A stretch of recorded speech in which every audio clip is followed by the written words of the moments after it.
went to director, which was nice, but we got bought out after 2 years, and I realized, well, I can see what's going to happen here. So that's when I founded Green Cup and just kind of used the skills I had learned. I didn't know what else to do at the time, so I just did that, and that's how I ended up as a tech company. Nice. So technically, technology is defined as any significant advance developed through the use of science. So we're talking electricity, radios, cars, airplanes, microwaves, refrigerators, right? And so I'm sitting technically in technology. This chair, the ergonomics, the shape, the design, how to develop it, padding, everything is technology. And I'm sure they use CAD, which is a technical program, right? So what we, in my opinion, call being in tech or a tech career today is actually being in a high tech. It's high tech.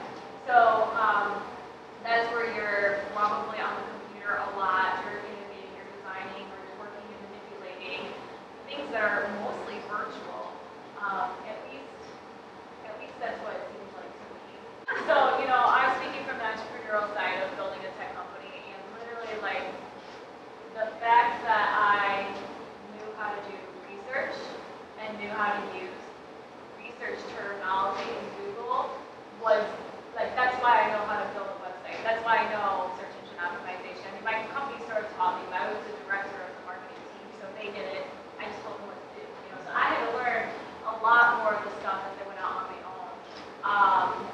I had the benefit of having a degree in anthropology, which really teaches you how to research very well. And then I also, you know, can draw on the fact that when I was a kid, we went to the library and they taught us how to do like bibliography and like how to do search terms in the computer. Like that was brand new when I was a kid. So we learned like and is an exclusionary term. So it's the same thing in Google. If you type and or, Google doesn't see that.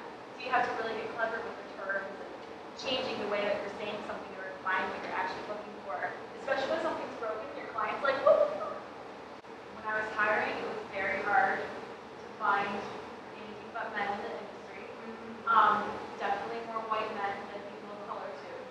I didn't go looking for like another woman to hire as my developer when I was hiring, but I went through so many like young men who just like didn't like have the like you're talking about have that drive, like especially when you're working with we were B2B, so we're working with other businesses and we're building their website and doing their online marketing, so like we're handling their baby and like the presence of it, you know, statewide, nationwide, worldwide.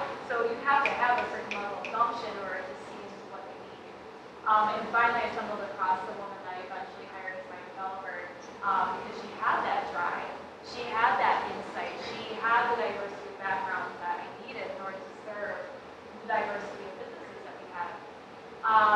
I can also say that when I would go to events like Gift Camp or Startup Weekends or any other like entrepreneurial or techpreneurial events, it was definitely more men than women in the room. And it was definitely more white people and people of color in the room too. So in the entrepreneur space, there is definitely an imbalance as well. And I want to say it's getting better simply because I do know there's more resources. There's Midwest Tech Projects. Just got my coffee. So you know, there's organizations like this. There's more incubators, especially in West Michigan now. There's more co-working spaces. There's more meetups. There's just more. And so I'm hoping that it is helping to change the tide because there's just more resources. Typically, with more resources and more accessibility, we see the numbers start to. I don't want to say even out because that sounds. I don't like goalposts like that, but it starts to become more diverse. So I'll take the other side. I sold my tech company in March because I stumbled into the industry. I never meant to be there, and I was good at it. I'm very, very good at tech, and I'm very, very good at working with target markets and clients and seeing what they need and responding immediately.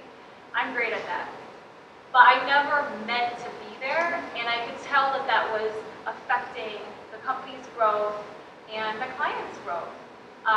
So I I went ahead and sold the company, and I love what I do in looking at how technology has affected us over the past century through the eyes of the people who have lived it the longest, and worked with our centennial generation and talking about technology with people who grew up without running water, grew up without electricity, grew up when people were scared that electricity was going to jump out of the sockets at them. Like they were scared of electricity. This is a thing.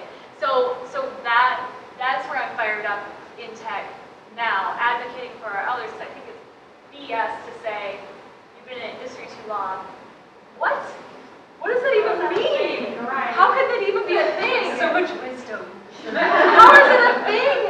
You have what? I can't even. And then also to say how are we going to use technology intentionally within our lives? Because it's only gonna get bigger. Yeah. I kept appearing in spaces. You go to certain networking events or certain events that were about the type of tech that I was in. And that you eventually get to recognize the same faces. And so I would look for somebody maybe who wasn't necessarily older than me, but had more experience than me. They had to have an edge on what I was doing essentially. On business or on tech, either one, because you need both. If you're going to start a tech company, if you're getting into the tech industry through employment, then you just need somebody who's ahead of you in the industry.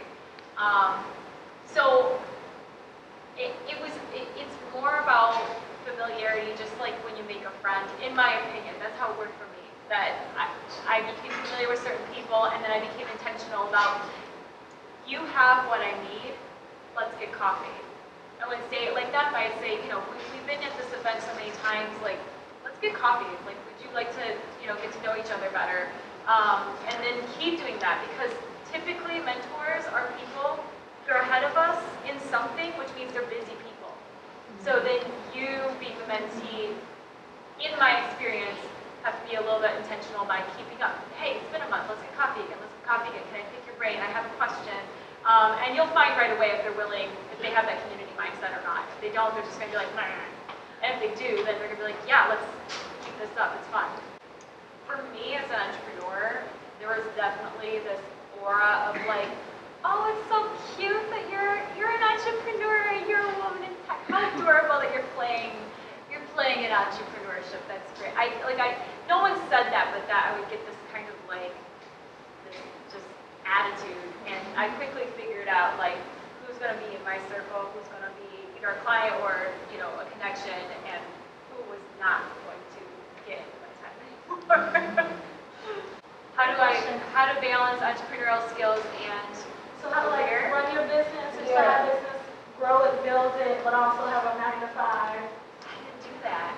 Well, I did it for a minute. I guess I did it for a minute. But so when I was juggling both, my overlap was 3 months. I actually just said to someone that my company, so now it's no longer mine, but this month is its 6th anniversary. And so I started in October. I was laid off on December 3rd or something, which it was 2012. It was a recession, so my brother and my dad both also were laid off in December, right before. It was great. We were all laid off same month. I was working more than 40 hours a week, for sure. But I was so energized by the passion that I had, the excitement that I had for starting my own thing, that it didn't matter. I didn't feel like I was working. Now that I'm not working for somebody else and I can control my own hours, I am very strict with my hours because I want my mental health, physical health, and friendships, to survive. And so that's when, now I'm much more strict about it. But yeah, I was working probably till 8 o'clock at night. I'd come home and work 5 till 8 on my business, and then go to work the next day. Do it all over again. Imposter syndrome is real. Find your community. You're going to feel that way almost at every stage of your career. You'll conquer this mountain, and then you'll look at the next one, and you'll go, oh my God, there's no way I can do that. You'll be having a conversation with a potential new boss or a potential client or whatever, and you're saying yes to something, and you're like, oh my God, what did I just agree to? So, to me, it's just going through and basically agreeing with yourself that you're going to figure it out and then proving it to yourself. Because you are entirely capable, but you have to just get it. So I haven't had a startup tech company. Well, that's not exactly true, but we failed before we could get to our first round of funding, so we'll say that. But I have 3 very good friends who had a startup medical tech company here in West Michigan for a time, and they left because West Michigan does have a lot of funding, but they're very tight with their funding, very tight. Very tight. Yeah. And then for them as well, they found that they were getting that talked down to a lot as well, because then who has the funding is typically older, white males. And so they ended up leaving, and that's, like if you believe in your project so much, like it's your baby and you want to see it succeed, you might have to go to where the resources are, and I think that that's valid. Well, thank you ladies so much for having me.